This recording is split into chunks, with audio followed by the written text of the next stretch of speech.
पत्नी द्वारा चरित्र शंका के चलते आत्महत्या करने गोई नदी पर पुल पर पहुंचे एक व्यक्ति और उसके 4 बच्चों की जान पार्टी पुलिस की तत्परता से बच गई।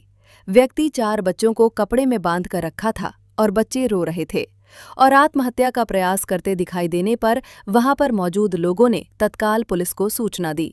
चंद मिनटों में थाना प्रभारी रामदास यादव अपनी टीम के साथ गोई नदी पुल पर पहुंचकर आत्महत्या करने से 5 जान बचाई।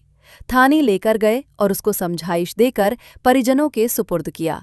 थाना प्रभारी रामदास यादव ने बताया कि देर शाम गोई नदी पुल से टहलने निकले लोगों ने एक व्यक्ति व 4 बच्चों को पुल पर देखा तो उन्होंने तत्काल पुलिस को सूचना दी। लोगों को संदेह हुआ कि व्यक्ति आत्महत्या करने की कोशिश कर रहा है क्योंकि बच्चे कपड़े में बंधे हुए थे और रो रहे थे। जैसे ही लोगों ने ये जानकारी दी, पुलिस टीम तत्काल पुल पर पहुंची और व्यक्ति के हाथ में कपड़े से बंधे हुए बच्चों को उनसे ले लिया और बच्चों को कपड़े से छोड़ा। इसके बाद व्यक्ति व बच्चों को थाने लेकर आए। से आत्महत्या करने का कारण पूछने पर उन्होंने बताया कि उनकी पत्नी उन पर चरित्र शंका करती थी और मायके चली गई हैं। जब पत्नी को उन्होंने वापस घर आने का बोलने पर उन्होंने मना कर दिया। इसी बात से नाराज हो गया और वो पत्नी को पाटी थाने आने का बोलकर बच्चों के साथ थाने आ रहा था। इससे पहले ही पुल पर रुक गया और आत्महत्या कर रहा था। व्यक्ति को बच्चों के साथ थाने लाया गया।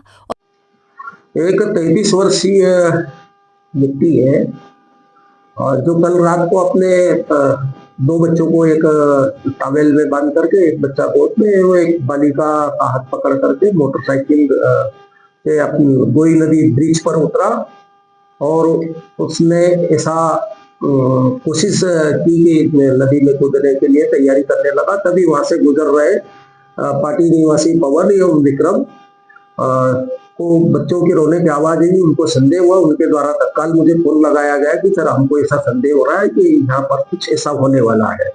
मैं तत्काल थाने पर मौजूद बल को लेकर के मौके पर पहुंचा। देखा तो वहाँ एक व्यक्ति एक कपड़े में अपने दोनों छोटे बच्चों को बांधे हुए था। एक बच्चा गोद में था, एक बालिका का हाथ पकड़ा हुआ था और वो इस तैयारी में था कि ब्रिज से उसको नदी में कूदना है। इसको मेरे एवं स्टाफ ग्रामीणों द्वारा शांतिपूर्वक समझाया गया। उसका कपड़ा खोल करके बच्चों को उससे पृथक किए गए और उसको थाने की गाड़ी से थाने पर लाया गया। पश्चात उससे शांत करके पूछताछ की गई तो पता चला कि उसकी पत्नी उस पर शंका करती है और इस बात को लेकर के उसकी पत्नी रात को मायके चली गई थी, जो वापस नहीं आई। इस कारण से वो ये कदम उठाने जा रहा था, जिसको मेरे उन ग्रामीणों द्वारा समझाया गया कि आपको ये कदम नहीं उठाना है, हम आपकी मदद करेंगे, समस्या का समाधान करेंगे। तत्पश्चात उसके परिजन को थाने बुला करके उनके जिम्मे उसको रवाना किया गया। 3 बच्चे, 3 बालक थे, छोटे छोटे बच्चे हैं, 2, 4 और 6 वर्षीय और एक बालिका करीबन 11-12 वर्षीय। उसके सहित कुल 5 सदस्य। तो परिवार की हाँ, उसके परिवार को बुला करके थाने पर उसके परिवारजनों को सुपुर्द किया गया। उनके द्वारा भी समझाया गया। काफी ग्रामीण इकट्ठा हो गए थे, उनके द्वारा भी समझाया गया। परिवार की जिम्मेदारी है।